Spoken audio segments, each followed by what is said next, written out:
Hello मैं lovely student. तो आज हम लेके आए हैं अनदर वीडियो जो है बृहस्पति के न्याय और न्यायिक प्रणाली के बारे में। बृहस्पति की राजनीतिक मान्यताओं को जो बात उल्लेखनीय बनाती है वह यह है कि वह एक जटिल न्यायिक प्रणाली को किस प्रकार से स्पष्ट करता है। उनका दावा है कि न्याय इतना महत्वपूर्ण है कि यह राजा का भविष्य निर्धारित करता है, इसे किस प्रकार से प्रशासित किया जाना चाहिए। वह तर्क देते हैं कि न्याय कानूनों और शास्त्रों के अनुसार किया जाना चाहिए और कोई भी जो कानून का उल्लंघन करता है मतलब अवज्ञा करता है, यहाँ तक कि राजा का भाई या बहन भी सज़ा से बच नहीं सकता है।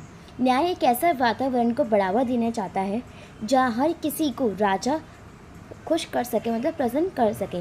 इसमें अपराध का पता लगाने, साक्ष्य एकत्र करने, गवाहों की जांच आदि के लिए नियम सभी को बहुत गहराई से सम्मिलित किया गया है।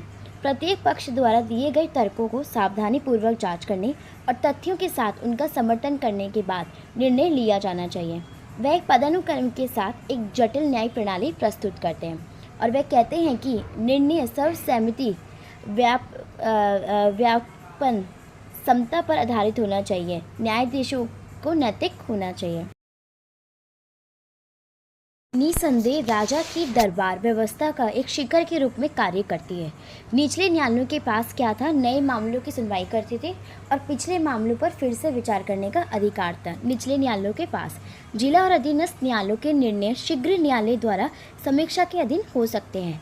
बृहस्पति न्यायिक प्रणाली के निम्नलिखित पहलुओं पर विचार करते हैं: सबूतों की समीक्षा, पूछताछ का अवसर, नए सबूतों को प्रस्तुत करना, गवाहों की ज़ेरा पूछताछ करना और शपथ दिलवाना। ये अनिवार्य है कि अदालतें क्षेत्रीय परंपराओं और रीति रिवाजों को ध्यान में रखें। न्याय सच्चाई को खोजने की कोशिश करता है और जो कानून को तोड़ता है, रूल ब्रेक करता है, उसको वह दंडित करता है और उन कारकों को दूर रखता है जो सच्चाई के लिए खड़े होने वालों की पीड़ा में योगदान करते हैं। कानून के चार मुख्य स्रोत अधिकार, धर्म, व्यवहार, चरित्र और राजा के आदेश हैं। साथ ही सामाजिक और पारिवारिक प्रथाएं चरित्र का आधार बनती हैं।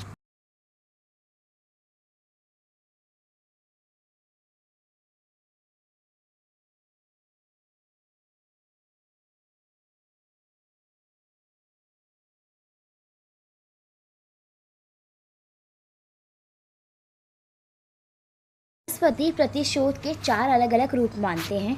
व्यक्तियों को उनके दायित्वों की याद दिलाने के लिए चेतावनी, अपमान, दंड और मृत्युदंड देना। राजा के दरबार को अंतिम दो का अधिकार प्राप्त था, जबकि जो अन्य न्यायालय हैं उनको पहले के दो पर अधिकार प्राप्त था। यह ध्यान देने योग्य है कि चौथी श्रेणी में मृत्युदंड के अतिरिक्त शारीरिक कष्ट और यातना भी शामिल है। इससे सबसे निचले वर्ण विशेष रूप से प्रभावित होंगे। हालांकि इस बात पर ध्यान दिया जाना चाहिए कि जो बृहस्पति है वो अपराध की रोकथाम एवं आपराधिक सुधार पर समान बल देते हैं और वह उस उद्देश्य के लिए कई तरीके प्रदान करते हैं। ये सुझाव देना कि राजा को दंडित करने का अधिकार ब्राह्मण के पास है, ये पीछे की ओर का कदम था। ये ब्राह्मणों और क्षत्रियों की दुनिया का एक मिश्रण था।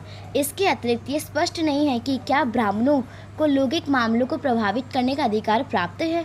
हालांकि सैद्धांतिक रूप से ब्राह्मण के अधिकार में क्षत्रिय का अधिकार भी शामिल था, लेकिन ये संभावना नहीं है कि क्षत्रिय राज्य की सहायता के बिना अपने दम पर दंड दे सके।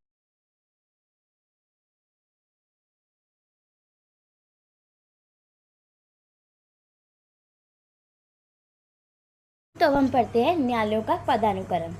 बृहस्पति स्मृति में कहा गया है कि प्राचीन भारत में न्यायालयों का एक पदानुक्रम मौजूद था, जिसमें पारिवारिक न्यायालय सबसे नीचे की श्रेणी में और राजा सबसे ऊपर थे। पारिवारिक मध्यस्थता सबसे कम प्रभावी थी। न्यायाधीश का न्यायालय अगली उच्च अदालत थी।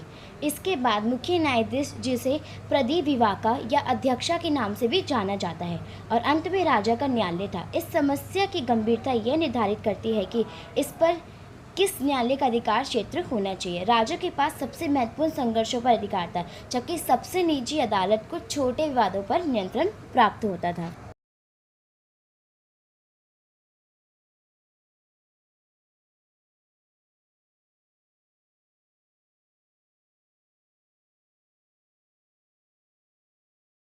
पारिवारिक न्यायाधीशों की संस्था पर बल देना आवश्यक है। संयुक्त परिवार, जिसमें 4 पीढ़ियां शामिल हो सकती है, मूल सामाजिक इकाई के रूप में कार्य करता है। परिणाम स्वरूप किसी भी समय एक संयुक्त परिवार में कई सदस्य हो सकते हैं, जिसमें उनके झगड़ों को चतुराई, सहानुभूति और दृढ़ता के साथ हल करना महत्वपूर्ण हो जाता है। संघर्ष के मामलों में पारंपरिक मध्यस्थता के रूप में सेवा करना परिवार के किसी सदस्य के लिए भी आदर्श था। पारिवारिक न्यायालयों का महत्व इस तथ्य में निहित है कि न्यायिक प्रणाली की नींव सामाजिक व्यवस्था में है, जो इसकी सफलता का कारण है। संप्रभु ने सभी प्रकार के न्याय के स्रोत के रूप में कार्य किया। भारतीय कानूनी सिद्धांत में संप्रभुता की मुख्य विशेषताओं में से एक न्याय प्रशासन करने और दंड देने की क्षमता थी। न्याय का स्रोत होने के नाते राजा से शुरू में यह अपेक्षा की जाती थी कि वे कानून का सावधानीपूर्वक पालन करते हुए और कानून के अच्छे जानकर न्यायाधीशों की सहायता से व्यक्तिगत रूप से न्याय प्रदान करेगा। राजा के लिए न्याय आचरण की एक अत्यधिक कठोर संहिता स्थापित हो गई थी।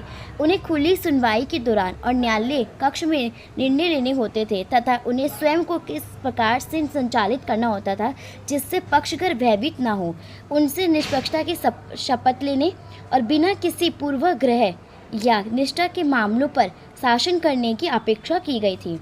राजा को न्यायालय के कक्ष में शालीन पोशाक पहनकर जाना चाहिए, पूर्व दिशा की ओर मुँह करके बैठना चाहिए और अपनी प्रजा के मामलों को ध्यान से सुनना चाहिए। कोई भी कार्रवाई करने से पूर्व उसे अपने मुख्य न्यायाधीश, प्राविधिक न्यायाधीशों, मंत्रिपरिषद और अपनी परिषद के ब्राह्मण सदस्यों की सलाह का पालन करना होगा। कानून के अनुसार जो राजा इस प्रकार निर्णय करता है उसे स्वर्ग की प्राप्ति होती है। ये सीमाएं महत्वपूर्ण हैं। उन शिकायतकर्ताओं से भयभीत होने से बचाने के लिए राजा को शालीन विनेता वेश कपड़े पहनने होते थे। न्यायाधीश के रूप में कार्य करते समय राजा को अत्यंत कठोर होना पड़ता था।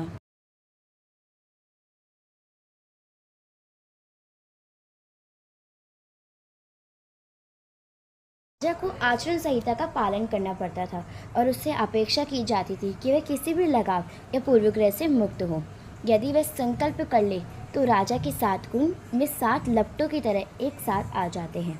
कानूनी विवाद व्यवहारन कानून के अनुरूप होते हैं और न्यायालय में आत्मनियंत्रण का प्रदर्शन करते हैं। राजा शपथ लेने के पश्चात न्याय देने का कर्तव्य निभाते हैं।